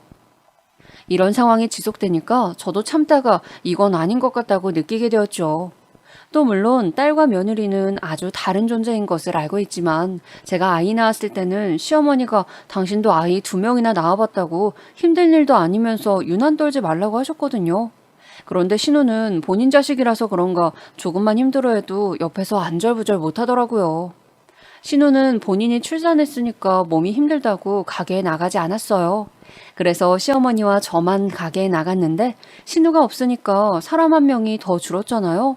저는 당연히 직원을 더 뽑을 줄 알았는데 어차피 몇 개월 있으면 신우가 다시 나온다고 그대로 일하자는 거예요. 직원은 줄었는데 일은 저만 하니까 결국 또 저만 힘들어지는 상황이 온 거죠. 정말 이때가 제가 신우 가게에서 일하면서 제일 바쁠 때였던 걸로 기억해요. 그나마 다행이었던 것은 아들이 좀 커서 어린이집에 맡길 수 있었다는 점이에요. 어린이집은 제가 너무 바쁘니까 남편이 대신 가서 등원을 시키고 하원도 시켰어요. 이렇게 구박받으면서 일해도 제가 버틸 수 있었던 것은 남편 덕분이에요. 사람이 무능력하긴 하지만 본성이 나쁘진 않거든요. 그래서 저는 시어머니 밑에서 어떻게 저런 아들이 나왔지 싶어서 몰래 유전자 검사도 해보고 싶었던 적이 한두 번이 아니에요. 암튼 정말 가게가 너무 바쁘니까 정신이 하나도 없었어요. 이 시기엔 제가 집에 오면 바로 쓰러져서 잠을 자기에 바빠서 아들과 제대로 놀아주지도 못했고 제 인생에서 가장 힘들었던 시기가 이때 같아요. 그러다 제가 아까 말한 사건이 터지게 되었어요. 그날은 아마 동네에서 어떤 축제를 했었던 걸로 기억하는데 왜냐하면 동네 자체에 사람이 많이 붐볐어요. 가게에 출근하면서도 오늘 바쁘겠다고 생각할 정도로 붐볐었죠. 역시나 제가 문을 열기도 전에 가게 앞에 사람들이 모여 있더라고요. 그래서 문을 열자마자 주문받고 요리하고 김밥 썰고 혼자 주방 이모가 오실 때까지 1초도 쉬지 않고 일을 하고 있었어요. 진짜 혼자서는 감당 안 될 인원들이 오기 시작했고, 심지어 우리 가게 앞에서 사람들이 기다리고 있더라고요. 제가 신우 가게에서 일하면서 밖에서 자리 나오는 것을 기다리는 것은 본 적이 없었는데, 속으로 그걸 보면서 남편한테 전화해서 오늘만 도와달라 해야 하나 싶었죠. 다행히 곧 주방 이모가 오셨고 시어머니도 신우 아침을 챙겨주고 가게에 나오셨어요. 저는 가게에 혼자 있었고 또 그날이 하필 지역 축제라 사람도 많았기 때문에 가게 밖으로 나갈 수가 없잖아요. 그래서 화장실이 너무 가고 싶은데 갈 수가 없어서 고통받고 있었어요. 그런데 시어머니가 가게에 오셨으니까 제가 화장실을 갈 수 있으니 얼마나 반가웠는지 몰라요. 살면서 제가 시어머니를 반가워할 줄은 꿈에도 몰랐는데 말이에요. 그래서 시어머니가 오셨길래 저는 재빨리 가게를 나가서 화장실에 다녀왔어요. 오래 참았기 때문에 더 시간을 지체했다가는 정말 가게 안에서 실수할 것 같아서 얼마나 다행이었는지 모르겠어요. 싸고 나오면서 오늘 정말 바쁠 테니까 물이나 음료는 최대한 덜 마셔야지 다짐까지 하고 가게로 돌아갔는데 저를 맞이해주는 것은 다름 아닌 시어머니의 고함이었어요. 얘, 너 도대체 일도 안 하고 어딜 그렇게 싸돌아다녀? 제발 일하러 왔으면 일을 해. 저는 평소 같았으면 그냥 죄송해요 어머니 하고 넘겼을 것 같은데 하도 참고 참아서 그런가 그날은 속에서 욱하는 게 올라오더니 참을 수가 없더라고요. 화장실 다녀온 거예요. 오늘 오전에 정말 바빴어요. 가게에서 실수할 순 없잖아요. 뭐? 아니 뭘 잘했다고 지금 말대꾸야? 화장실? 기저귀라도 차고 일해. 시어머니는 저렇게 말하고 본인 가방에서 기저귀를 꺼내서 제 얼굴에 던지셨어요. 아마 신우 아들의 기저귀였던 것 같은데 그게 중요한 것은 아니고 저는 정말 제가 아무리 참아도 이런 취급을 받으면서 사는 것은 도저히 안 되겠더라고요. 그리고 저 장소가 시장 안에 있는 가게였고 그날따라 사람도 아주 많았다고 했잖아요. 사람들 다 보는 앞에서 저러니까 얼마나 창피했는지 모르겠어요. 주방 이모, 계산하려는 사람, 주문하려는 사람, 이미 밥을 먹고 있던 사람들 다 저를 쳐다봤어요. 진짜 너무 서럽고 창피하고 복합적인 감정이 들면서 심장이 미친 듯이 쿵쿵대더라고요. 그리고 온몸이 정말 사시나무처럼 벌벌 떨리면서 눈물이 계속 나오더라고요. 그리고 막 주변에서 어머 어떡해 이런 소리도 들리니까 진짜 창피하고 그 자리를 벗어나고 싶었어요. 그동안 시집살이가 심해도 견디고 견뎠는데 아무리 생각해도 이건 아닌 것 같았죠. 뭐하고 서 있어? 빨리 가서 주문 받아. 아휴, 일도 제대로 못하고 잘하는 게 뭐야? 저는 저 소리를 듣고 앞치마를 벗어서 의자에 걸고 그대로 가게를 나왔어요. 시어머니가 뒤따라오는 소리가 들리자 정말 미친 듯이 뛰어서 시댁에 도착했죠. 신우가 가게는 어떡하고 집에 왔냐고 하길래 잘난 네 엄마랑 평생 살라고 속 시원하게 한마디 해주고 제 중요한 집만 챙겨서 바로 아들의 어린이집으로 가서 아들을 데리고 나왔어요.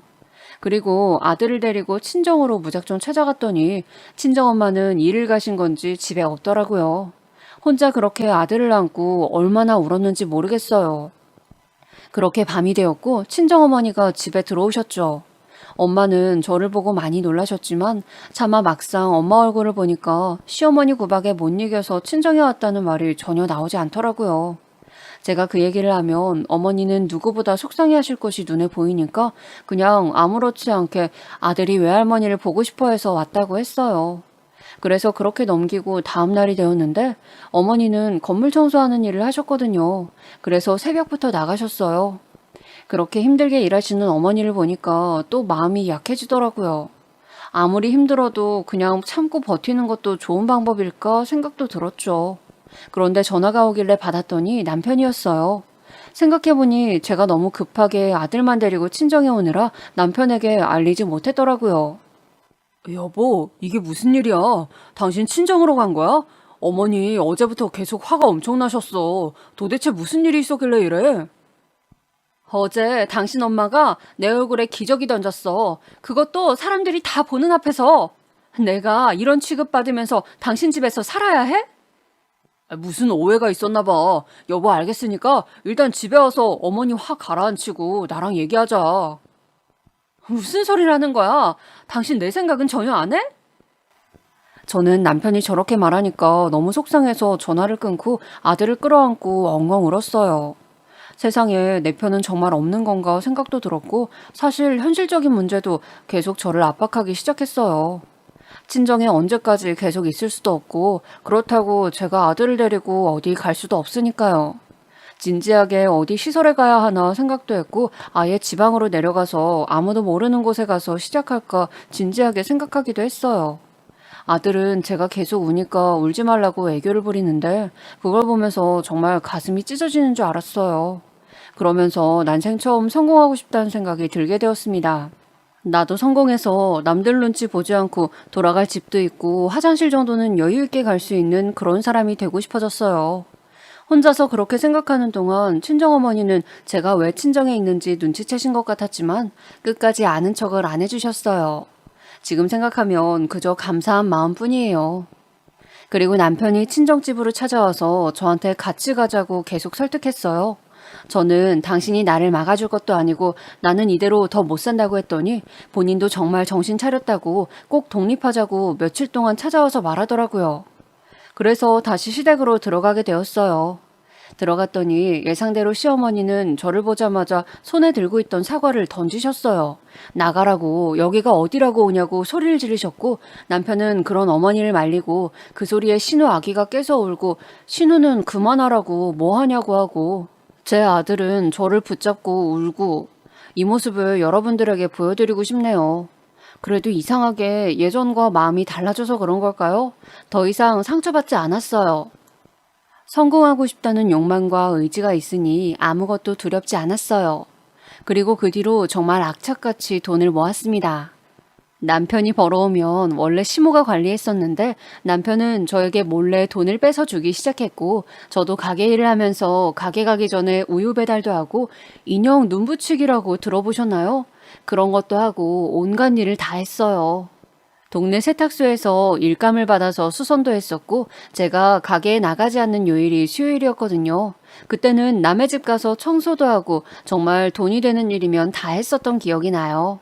물론 시어머니는 제가 돌아온 이후 더 시집살이를 많이 시키셨고 노골적으로 저를 더 괴롭히셨어요.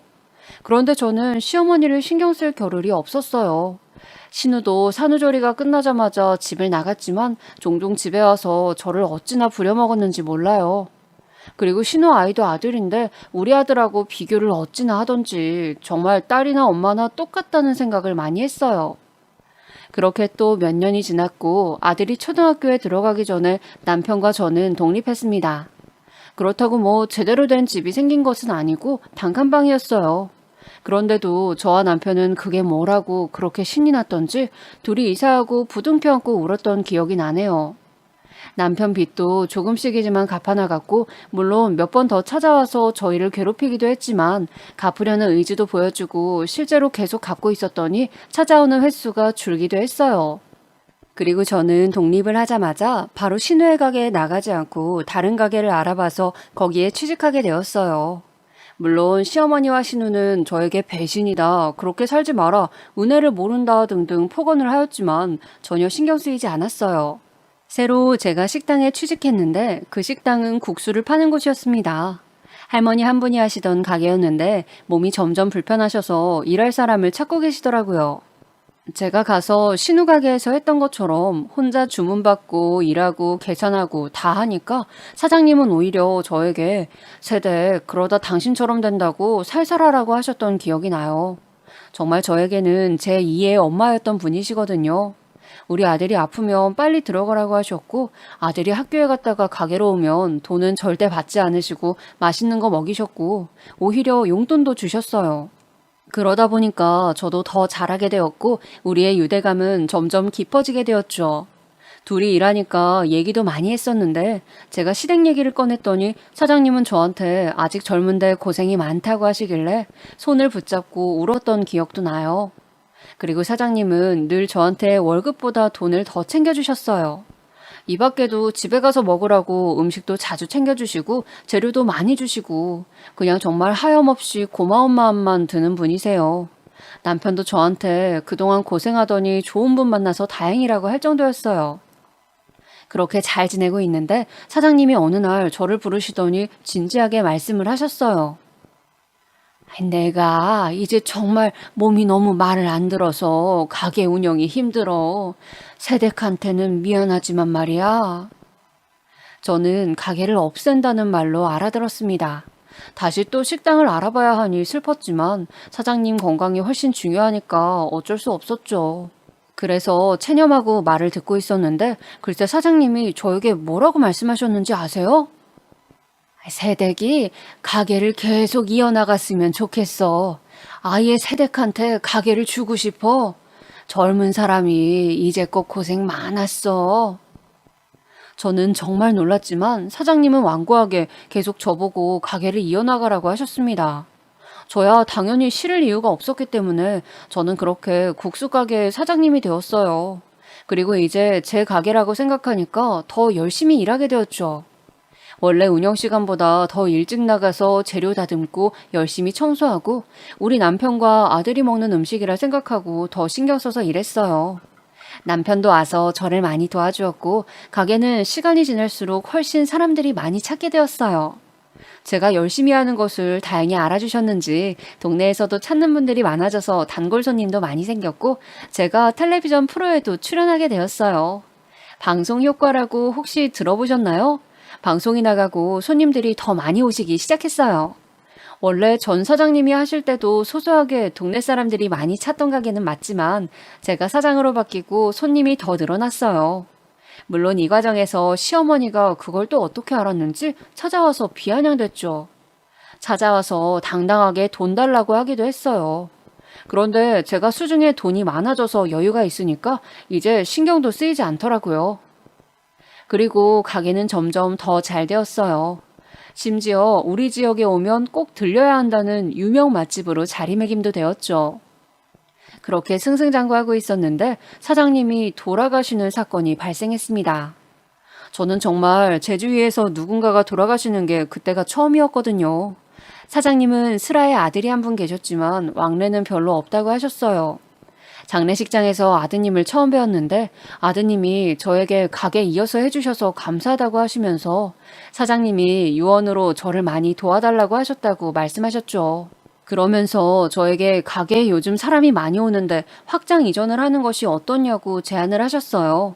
거기에 대한 비용 문제는 본인이 다 알아서 하신다고 말씀하시길래 저는 어안이 벙벙했지만 당연히 제안을 받아들였죠. 기회는 잡는 사람한테 온다는 말이 있잖아요. 그렇게 가게는 대로변으로 옮기면서 많이 커지게 되었는데 원래는 동네에 있는 작은 국수 가게였거든요. 그래서 되게 협소했었는데 이전하면서 가게가 많이 커지게 되면서 수용 인원이 확 늘어나게 되었어요. 그 과정에서 직원도 많이 뽑게 되었는데 저는 일부러 아기 엄마들 위주로 채용했어요. 옛날에 신우 가게에서 일하던 그 시절에 제가 생각나서 형편이 어려운데 아기를 키우고 있는 엄마들 위주로 뽑게 되었고 우리 가게를 찾아주시는 손님들에게 정말 감사한 마음밖에 들지 않는 거예요.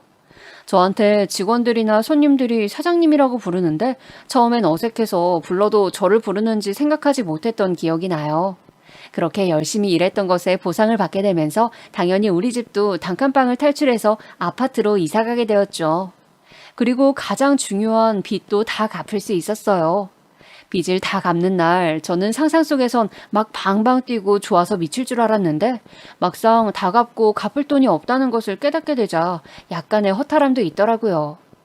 물론 기분은 너무 좋았지만 그동안 이걸 위해 그렇게 기저귀로 얼굴도 맞고 화장실도 제대로 못 가면서 고생했지라는 생각이 들어서 그랬던 것 같아요. 그리고 돈이 점점 생겨서 사실 처음엔 어색하기도 했어요. 예전에는 콩나물 한 봉지만 사도 종일 가격 비교하고 그랬었는데 이제는 전혀 그러지도 않으니까요. 또 친정 어머니도 우리 아파트 단지로 이사 오게 했습니다. 혼자 저를 키우면서 얼마나 힘드셨을지 생각하면 마음이 정말 아프거든요. 제가 아이를 키워봐서 그런가 이제 엄마 마음이 뭔지 조금은 알 것 같은 기분이 들어요. 남편은 원래 사람 자체가 순하고 착해서 같이 살기엔 너무 좋아요. 단점이라면 그 착한 게 본인 가족들한테도 해당된다는 점이라고 할까요? 사실 저는 시댁에서 나오고 나서 명절에도 시댁에 가지 않았거든요. 그런데 남편은 아이를 데리고 시댁에 꾸준히 가긴 했어요. 물론 그것까진 저도 뭐라 하지는 않았죠. 왜냐하면 아무리 그래도 시모와 신우는 본인 가족이니까요. 그런데 남편이 저한테 어느 날 신우 가게가 망했다고 하더라고요. 사실 아예 예상하지 못했던 사실은 아니랍니다. 신우는 손님 대할 줄을 몰랐고 시모는 직원 대할 줄을 몰랐었거든요. 여러분들도 어디 식당에 갔을 때 친절하지 않거나 혹은 직원한테 하대하는 사장님을 보면 불편함을 느낄 때가 있잖아요. 신우는 워낙 기분파여서 손님에게 짜증을 내는 경우도 많았고 시모는 저를 포함한 직원들에게 워낙 뭐라고 하는 경우가 많았어요. 물론 둘은 저한테 제일 구박을 많이 했었고요. 그게 다 티가 나니까 손님들이 점점 발길을 끊었고 시장 내에서도 더 찾지 않게 된 것 같았어요. 저는 일부러 독립하고 그 시장에 가지도 않았지만 나중에 성공하고 남편과 우연히 들리게 됐을 때가 있었어요. 그때 제가 자주 배달을 가던 세탁소와 수선집, 그리고 젓갈을 팔던 젓갈집과 유독 저를 예뻐하셨던 과일가게 사장님을 뵙고 왔었는데요. 그때 사장님들이 저에게 그때 고생하더니 지금 잘 사는 거 보니까 당신들 마음이 너무 편하다고 하셔서 제가 오히려 감사하더라고요.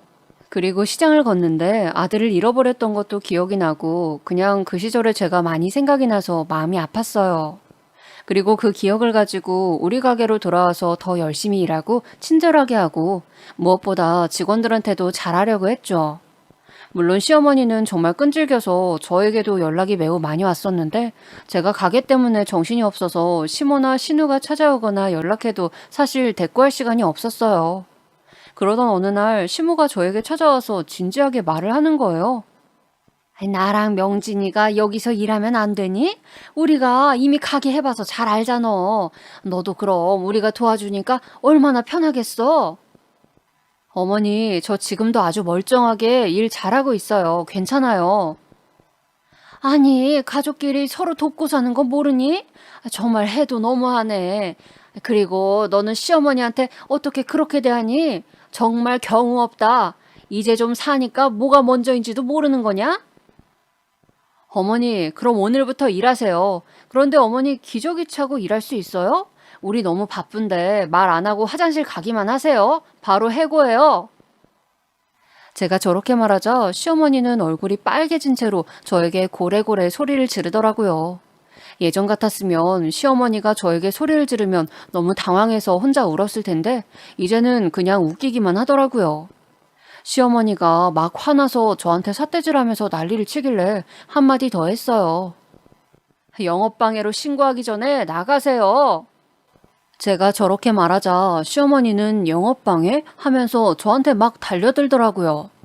다행히 남편이 옆에 있어서 시어머니는 그렇게 가게 밖으로 끌려나갔어요. 직원들이 저에게 사장님 괜찮냐고 물었는데 저는 너무 괜찮았고 오히려 통쾌하고 너무 웃음이 계속 나오더라고요. 제가 이런 날을 기대하며 평생을 살았나 생각이 들 정도로요. 그렇게 시모는 끌려나갔고 저는 정말 다시 찾아오면 경찰에 신고하려고 생각했어요. 그런데 시모는 안 왔고 신우한테 전화가 오더라고요. 전화해서 언니 정말 너무한다고 아무리 그래도 시댁인데 무서운 게 없냐고 또 난리를 치더라고요. 시어머니도 시어머니지만 신우도 저한테 얼마나 얄밉게 했던 적이 많았는지 모르겠습니다. 그래서 저도 더 지지 않고 말했죠. 아가씨, 가게 망했다면서요? 우리 가게 와서 설거지 할 거면 해요. 신우는 자존심이 상했는지 저에게 욕하고 난리가 아니었어요. 참, 그리고 신우는 가게가 망하고 남편과 사이가 안 좋아져서 이혼하게 되었거든요. 그래서 당장 생활비가 급하니까 시모랑 둘이 우리 가게에서 일하려고 했었나 봐요. 사실 뭐 본인들이 써달라고는 하지만 시어머니 말하던 거 보셨죠? 분명 자기들이 와서 주인 행세를 했을 거예요. 그러고도 남을 사람이거든요. 만약 저에게 신혼 때나 제가 신우 가게에서 일할 때 잘해줬었다면 저도 당연히 사람이니까 잘해줬겠죠. 있을 때 잘하지라는 아주 유명한 말이 떠오르더라고요. 저렇게 시댁을 퇴치하게 되었고 저 뒤로는 둘 다 저에게 연락하거나 찾아오는 일은 없었어요. 아마 연락해봤자 본전도 못 찾게 될 걸 알아서 그랬나 봐요. 그리고 우리 친정어머니께서 저한테 늘 하셨던 말이 있었는데 어려울 때 서로 돕고 살아야 한다고 하셨거든요. 제가 어릴 때도 그랬지만 저희 어머니는 본인이 혼자 힘들게 청소하시면서 사셔도 늘 봉사하셨어요. 저도 그래서 여유가 생기고 나서 미혼모나 보육원 시설에 투자를 많이 하고 있습니다. 어릴 때 엄마가 저에게 착하게 살면 다 돌아온다고 하셨는데 제가 그렇게 고생하면서 살아서 하늘에서 국수가게 사장님을 저에게 보내주셨다고 생각해요. 친정어머니도 저한테 국수가게 사장님이 저의 귀인이라고 하시더라고요. 저도 그 말에 동의하고 그래서 아무리 바빠도 일부러 시간을 내서 사장님이 계신 묘지에 찾아뵙기도 해요. 제가 당한 게 있으니까 우리 직원들한테는 최대한 편의를 많이 봐주려고 하고 저도 잘하려고 노력하다 보니 직원들도 어찌나 일을 잘하는지 몰라요. 손님분들도 너무 감사하게 많이 찾아주시니 요즘 인생 사는 게 얼마나 즐거운지 모르겠어요. 이 사연을 듣고 계신 분 중 사는 게 많이 힘드신 분이 계시면 저를 생각하셨으면 좋겠어요. 기저귀를 얼굴에 맞고 제대로 끼니를 챙기지도 못해서 다른 가게에서 저를 안쓰럽게 여기실 정도였는데 결국 성공하게 되었잖아요. 여러분들도 열심히 사시면 분명히 하늘에서 그것을 알고 도와주실 거예요. 희망 잃지 마시고 다들 건강관리에 특히 유의하시면서 사시길 바랄게요. 여기까지가 제 사연입니다. 들어주셔서 정말 감사합니다. 다들 행복하세요.